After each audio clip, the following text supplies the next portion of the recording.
Unity of Houston is an inclusive church where we seek to understand and live the teachings of Jesus and other spiritual masters.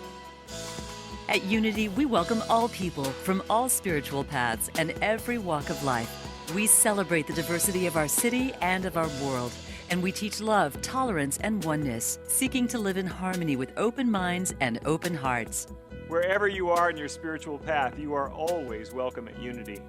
Join us and discover that the life of your dreams is already within you. Thank you, thank you, thank you. Thank you, Todd. Thank you, Andy.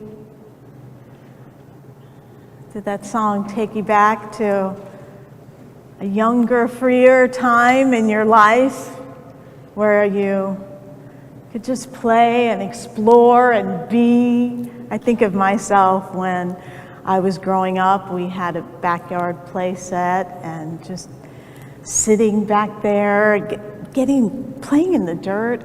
Just now I think I'd probably be concerned about my daughter getting all dirty, but back then I wasn't even concerned about that. I was like, ooh, what's this bug, or what's this piece of grass, and what can I make here? And I remember one time our dog had puppies, and I remember sending the puppies down my slide, and just that was the most fun and wacky thing, and I loved it. So I imagine that for each of you, there's a memory that you can recall when you were really young, where you could lose track of time and just get lost in the fun of being in that free space. I was thinking about my talk title, sitting here getting ready to stand up in front of you, and I thought, that sounds like some kind of crazy hair treatment, conditioning, wounding, and your essential self. Maybe good for Halloween coming up. So thank you for entertaining this topic, because it really is an important part of our spiritual journey. And we want to recognize if we want to bypass this step. Oh, I don't want to look at any of my stuff. Let me just not look at that and just know that I am love and light and peace. What we recognize that happens when we ignore that is we do have moments and times where we are peaceful and at ease, and that works. And boy, if something happens that just triggers us and catches us off guard, and we're just thrown right back into some crazy, dark, triggered place. So this is a process of reorientation to our experience. Reorientation. We are doing a series where we're using teachings from Panache Desai's You Are Enough. I love him. Are any of you familiar with him? He is a wonderful spiritual teacher. He has a free morning meditation every weekday, and we almost had him here at Unity of Houston, and now he has thousands upon thousands of people who listen to his meditations and are connected with him. And so this is a wonderful book, and you don't need to have read the book, but I'll just let you know that these talks are kind of progressive as we're going to unfold what it means to really live knowing you are enough. Does that sound interesting to you today, to know that? I'm actually this is my first talk that I'm giving since July, so happy to be back doing this. I don't know if I'm a little rusty. Hopefully I can work out the kinks and share this with you tonight. And I'm just really glad to be back with you. And I recognize that your response to me in this moment may have less to do with me than to do with your own conditioned thinking. So what do you think of that? Your own conditioned response to life.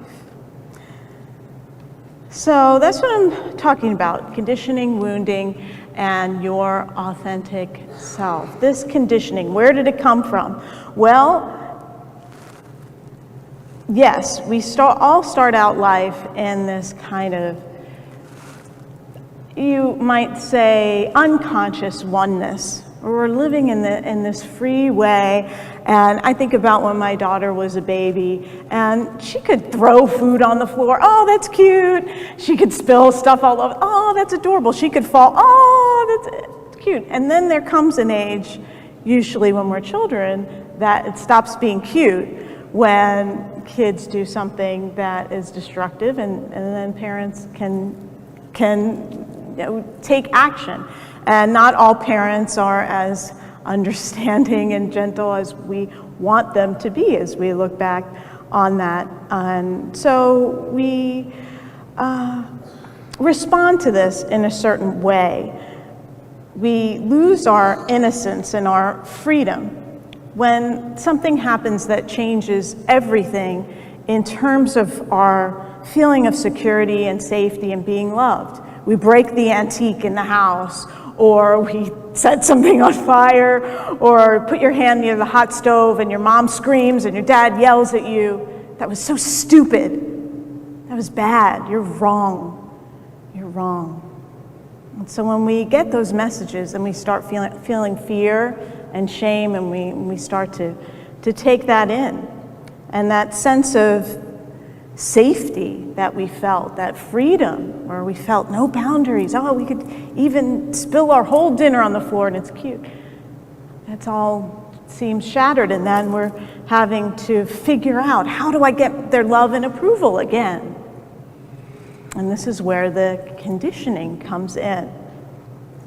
You go to school and things happen where you start noticing that there are some social norms there in the school environment. When I was around the age of my daughter, she's in 2nd grade, I remember that the thing that you had to have as a girl, you just had to have it in class, was a Hello Kitty pencil case. Anybody remember these? They still have them. It was a Hello Kitty pencil case, and it wasn't the zipper kind, basic pencil case. It was the kind that was fancy, had all these different compartments, little place to sharpen your pencil, and then not only did you need to have that pencil case, you needed to have the right pencils, the right erasers, the colored pens to go with it, in order to be on par with the other girls in class. So you didn't feel embarrassed or ashamed that you didn't have what they had. And there was a sense of pride that came with, look at the one I have and how cool it is and what things pop up out of it. Had to get it at the mall. We didn't have Amazon back then, right? Had to get it at the mall. So thinking about, do you remember the first time you didn't get invited to a birthday party? And what that felt like? Why not me? Like, I think I'm cool, I'm cute, I'm fun. And then after the party, you hear kids talking about what a great time they had and what they did, but they're kind of being hushed around you because they know you didn't go. And you start feeling like, well, maybe the problem's me. I'm not cool enough, I'm not good enough. You get a lump in your throat and you try to swallow and you stuff down that feeling that you want to cry because you feel like you don't belong, people don't like you. Your parents fight a lot and you don't know what to do. I remember when I was a kid, my parents argued and I would go to my room and put my head under a pillow to not hear them because they were pretty loud New York Italian parents. They were pretty loud. They were good with that. They told me this is normal, and I remember doing that. I could feel the sadness, and I wanted to fix it. I wanted to make things better. You blame yourself as a kid when things aren't right in your environment, just trying to figure it out. Adult stuff, and you just want to be loved and safe again. And the way that many of us are usually. The path that we take is the way to find safety is to be a good girl or boy, right? To be a good girl, good boy, follow the rules, do what they say. And not only that, a way to really control the situation so that everything is peaceful and harmonized and loving is to be perfect. Just to really be a perfect kid and get A's make your parents proud, do things that allow them to see you, maybe on stage or maybe as in sports or whatever it is where you have the opportunity to shine, to not make any waves. And if you have feelings that are not cool, anger, sadness, well, if there's drama in your environment and you want to feel safe, then you stuff that down because you don't want to create more of that, right? You want peace, you want love, and so you stuff that down.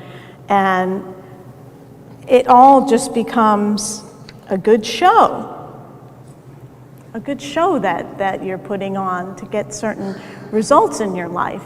But your mind's agitated because your mind is very busy trying to figure this all out. Like, what does this person want from me? What does that person want? How do I please that person and figure out what they like and say the things that they like to hear so they like me and they approve of me, and then I'll fit in.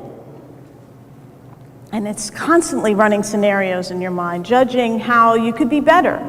Your religion even may have told you that you're a sinner. You're bad. Doesn't matter what you do because you've already done this, this, and this, and you think, well, I did cheat on that one test in school, and I did lie to my mom that one time. And you start finding more and more evidence that you're unworthy. And you do everything to try to create this facade that you're good enough. When I was on my medical leave, one of the things that I did was like Netflix and chill. You know, I mean, there was a lot of sleeping and doctor's visits, stuff like that, but I did have time to do some Netflix. And one of the shows that I caught up on, or there's still a lot of episodes, I'm not caught up on it, but I started watching it, is comedians in cars getting coffee, the Jerry Seinfeld show. And it's great, if you've seen it, that he has these really cool sports cars, and they're usually pretty tiny, and he's tall, and then his guests are like even taller. It's like Jay Leno or Jim Carrey, and they're in these little sports cars. Their heads are hitting the ceiling almost. It's great. It's really great. And then they go out and have coffee, and they just dish and talk about whatever comes up. And one of the guests that he had on his show was Kristen Wiig. Do you remember her from Saturday Night Live? She's so funny. I just loved her on that show. And she did all these different characters, all these different voices, really funny. And he asked her, so you were on the show 4 years, you were fantastic, like what happened? And she said, well, I just realized that I had done all the things my voice could do. I couldn't do any other funny character voices, like I had done them all. I'd done them all. And she said, I felt like I was done.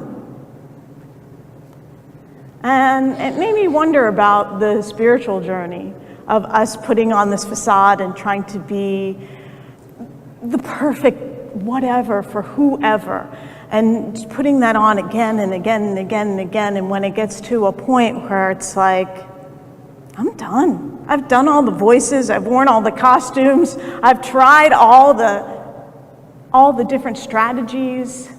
I feel that there's something more about me. I want to know who I am rather than who I think people are trying to get me to be. Panache Desai says, from the moment you were born, through your childhood, early adolescence, and late teens, you have been conditioned out of your authenticity and away from your divine essence. So it was a conditioning process, and it's universal. We've all gone through this. He has, and he speaks from that experience.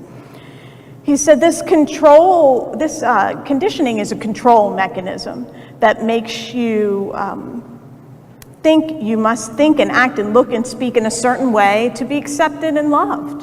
And it's just a facade, right? And so we search for validation. We go to our teachers, we go to our parents, we go to our ministers, our therapists. Somebody tell me I'm good enough.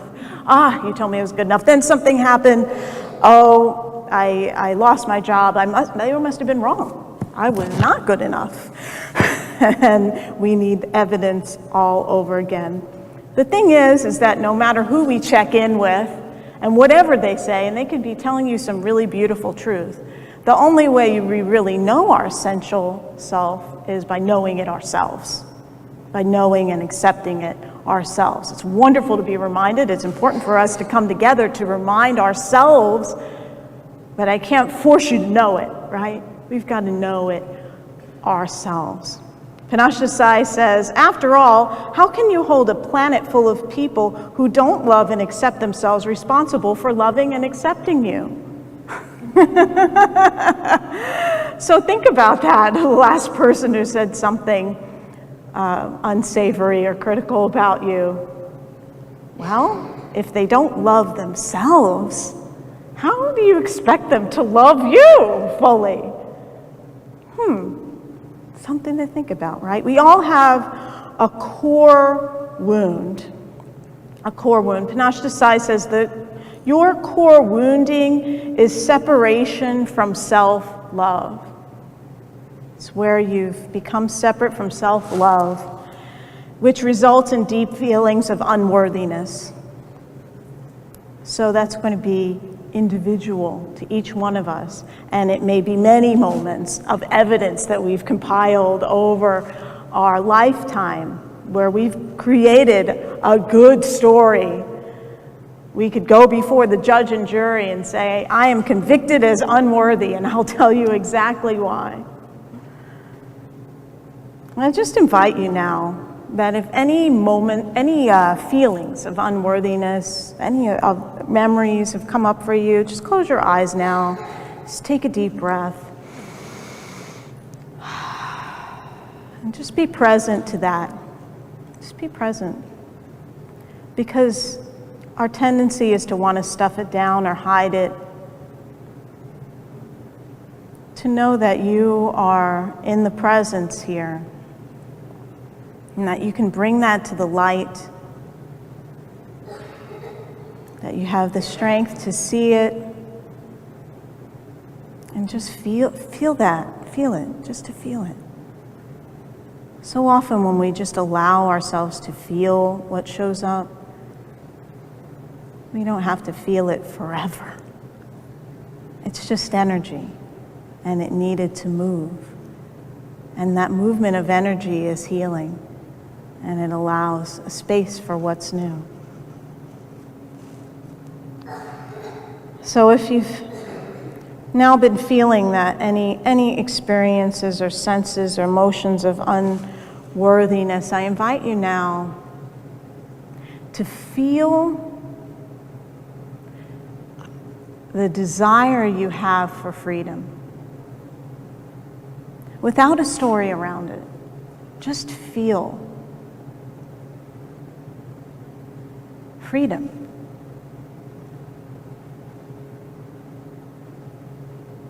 That in your desire to be free from the conditioning, the wounding,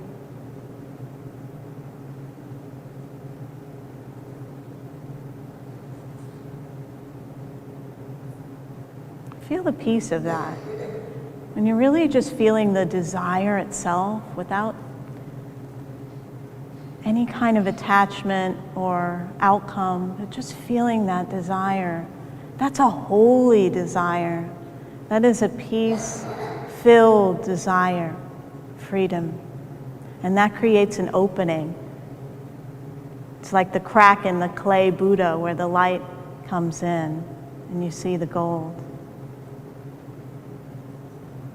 Feeling the desire for freedom as an indication and a movement and a step into an awareness of your essential self, which is always present. And so when you are ready, just take a deep breath and bring your attention back to the space. Panache Desai says the blessing of this pain is that it has drawn you to search for the truth. That's the blessing of it. So we can take those experiences and say, I'm going to use this to remember who I am, for my healing, for the unfolding of the truth of who I am. Now, it is a universal collective experience that we all have of a yearning to remember God, to remember the God essence that we are. We try to fix problems from the outside in, and unity teachings tell us that that's just the wrong orientation, that we begin from within. And when we experience the wholeness that we already are within, that moves into our outer experience. So it is a within-out movement. And enlightenment comes when we shed this inauthenticity that we've been walking around with and people-pleasing and putting on a facade. When we can let that go and return to who we are, that is real freedom. That is real freedom when we live from the essential self and allow that to inform the mind, the body. We think sometimes in new thought, we think that, oh, well, change my thought, change my life. So there was a prosperity program that I did when I was early in my years in Unity, 4 T's. This is a great program. And one of the things you do is you say, I'm prosperous 100 times every day. And you can count your fingers. I'm prosperous, I'm prosperous, I'm prosperous, I'm prosperous, I'm prosperous. Prosperous, I'm prosperous, I'm prosperous, I'm prosperous, I'm prosperous. And even feel that, which is great. It's really just a thought. It's just a thought. So while it opens up space to have other like thoughts like that, it doesn't necessarily shift you into an inside-out orientation, right? You may still be thinking everything around me needs to change and then I will heal and experience my wholeness. So that's something that in New Thought, I think we're evolving into this greater understanding that rather than changing the content, we think we have to change all the content, we change the context. Context is that the truth of who we are is the essential self, our authentic nature, and that is what we are here to live. So it's been an identification problem all along that we've had. It made me think of like the new math that our daughter is doing in 2nd grade, Common Core math, is that what it's called? That you don't carry numbers. I don't even, I look at it, my husband's figured it out. It's still like, I don't, geometry, what is this thing? I am having a hard time figuring it out, and I feel that it should be obvious. It's 2nd grade math. I could come to the conclusion another way, but the way that they're done. But what they say is that this is actually a more effective way of thinking. I just don't know it. I wasn't taught it, but my daughter was taught it. And so she will have a more effective way to think more quickly and do math more effectively, which is kind of like what we're talking about here, is to live more effectively. We've got to learn a new way, and it may be some new math involved. That we're like, wait a minute, if I live from my authenticity, I'm going to be making different choices about who I connect with and what kind of things I post online, what kind of things I buy, how I treat my body. Maybe a whole different orientation than doing what we think the group that we want to please would want us to do, right? So our authentic self, our I am, is what we need to relate to life from, and this is called soul identification. So what Panache Desai calls it, it's a path to freedom, that you are the observer, the witness. You are not what is being observed. We think we're the body, we think we're the mind. We have a body, we have a mind. We're not that. That's not the truth of who we are. We're the observer, the witness. And so I want to close with this. He says, your beautiful mind, your perfect body, and your expressive emotions, they are what make you unique. They are all vehicles of your soul, So I encourage you to let your light shine and to recognize when you get bogged down in your thinking, bogged down in physical conditions, that these are simply vehicles for you to express the love, the light, the joy, and the peace of who you are. And remember that you are enough. Please say with me, I am enough. I am enough. And so it is. Thank you. Thank you for watching this message today. I'd like to invite you to join us in person here on campus at Unity of Houston for Sunday morning or Wednesday evening services. If you can't be with us here on our campus, you can still join us live on Facebook or on our website, unityhouston.org, Sunday mornings at 11 a.m. Central.